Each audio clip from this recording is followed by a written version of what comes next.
You'll be fine for a few days, my wife said, locking the gate from the outside. It's just a business trip. Hi everyone. My name is Daniel Harper, and that was the moment I realized something was wrong. The gate clicked shut. I heard her car pull away. Too fast. No goodbye kiss. No glance back.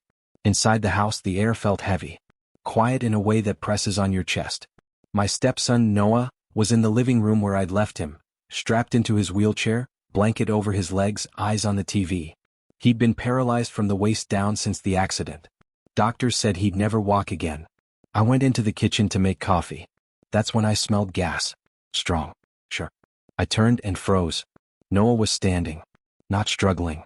Not shaking. Standing. He reached up calmly and turned the stove knob off. Click.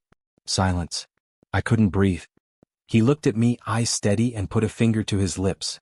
Don't scream, he whispered. Mom wanted it this way. And that's when I noticed the front door had been bolted shut from the inside. My legs wouldn't move. Every sound felt amplified. The hum of the refrigerator, Noah's bare feet on the tile, my own heartbeat crashing in my ears. You can walk. I finally whispered. He tilted his head. I always could. The words didn't land all at once. They sank. Heavy. Slow. Sickening. But Mom said I had to stay still. Said it made things easier. Easier for who? I glanced at the stove. All 4 burners had been slightly open. The windows were closed. The house had been filling quietly, patiently. How long was the gas on? I asked. He shrugged. Since morning. My throat tightened. Noah, why did you turn it off? He looked toward the hallway, then back at me. Lowered his voice. Because Mom said not to let you die until she got back. Cold rushed through me. She locked the gate so you wouldn't leave, he continued like he was explaining homework. And she bolted the doors last night. She said today was just practice. Practice. I moved slowly toward the back door. Locked. Deadbolt engaged from inside. My phone was on the counter. No signal. Noah rolled the wheelchair closer with his foot and sat back down in it. Perfectly. Practiced. Then he looked up at me and said something that split me open. She said if I told you, you'd stop loving us.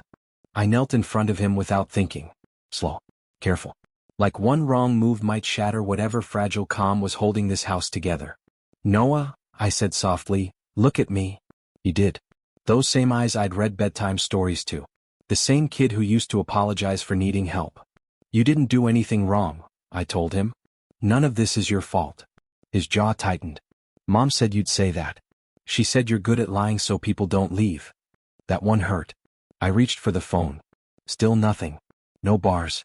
She'd installed a signal blocker months ago, said it was for privacy. I moved to the windows.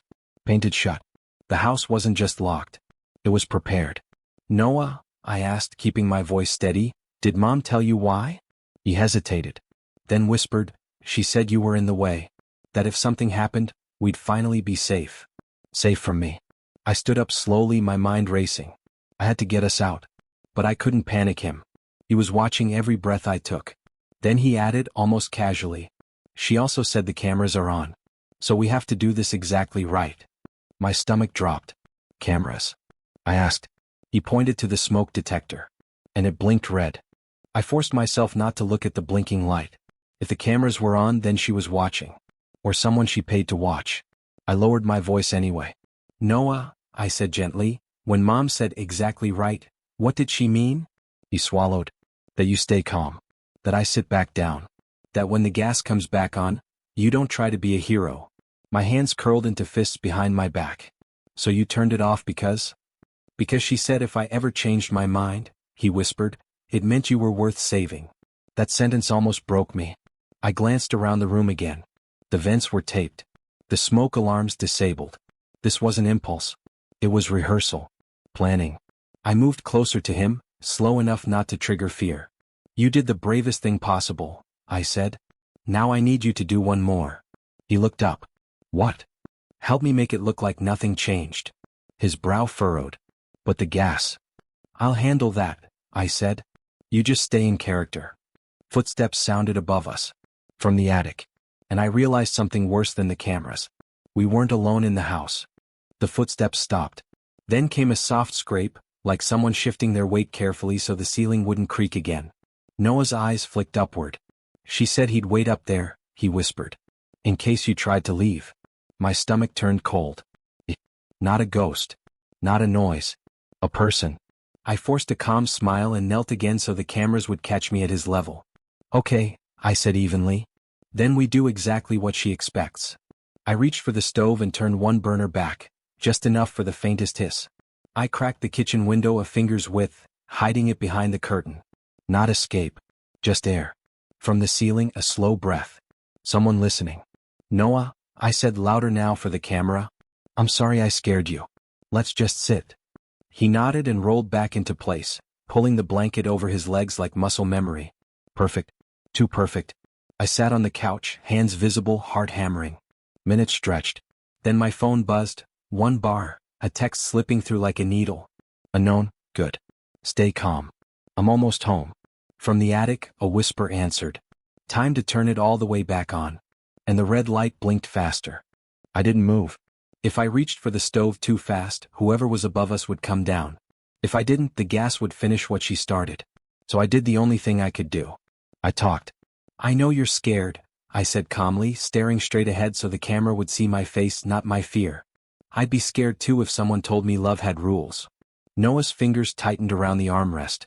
She said you'd try to trick me, he whispered. I'm not tricking you, I replied. I'm telling you the truth. Love doesn't ask kids to keep secrets that can kill people. The attic creaked again. The shoe shifting. Impatient. I stood slowly and walked to the breaker panel instead of the stove. What are you doing? Noah asked. Fixing something she forgot, I said. I flipped the main breaker. The house went dead. Lights out. Cameras off. Silence. From above us, panic. A sharp movement. A curse. In the dark, I leaned close to Noah and whispered, when I say run, you don't look back. You don't wait for me. But I can't. You can, I said firmly. You always could. Footsteps hit the attic ladder. Art. And then the front door rattled. She was home. The attic ladder creaked halfway down. The front gate scraped open. We were boxed in, predator above, betrayer outside. Noah, I whispered, do you remember the old crawl space under the stairs? He nodded barely. Go now. Quiet. I'll follow. He hesitated just long enough to make my heart stop, then wheeled back, kicked off the blanket and ran. Quick. Silent. Into the hallway, disappearing under the stairwell like he'd practiced it 100 times in secret. I turned toward the kitchen just as the attic hatch dropped. A boot appeared. Then a leg. Then him, a man I'd never seen before. Black clothes, heavy boots, latex gloves. Military cut hair and a face that didn't blink. He stepped onto the tile, looked around, confused. No gas hissing. No victim coughing. He turned toward me and I raised both hands, playing dumb. Where's the boy? He asked. Behind him, the door clicked. She walked in, perfect hair, fake concern. Oh, thank God, is it done? The man turned to her slowly. No, he muttered. You said it would be clean. And that's when he noticed. The blinking light was off. The cameras were dead. His eyes darkened. I don't clean up messes. She froze. What do you mean you don't clean up messes? The man didn't answer right away. He looked at me, then at the breaker panel, then back to her. The cameras were part of the deal. Full visual coverage. Insurance. You said I'd be protected. I didn't think. You didn't plan. His voice was ice now. She stepped back instinctively. I'll pay you double. He shook his head. You won't pay me anything. You breached the contract. And you left witnesses. He turned toward me like he might still finish the job, until he noticed the blinking on the floor. Not red. Blue. A small tracking beacon I had pulled from the crawl space.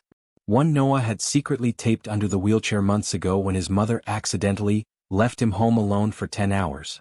And now, it was synced. Within 30 seconds, headlights flooded the front windows. Police. 3 cruisers.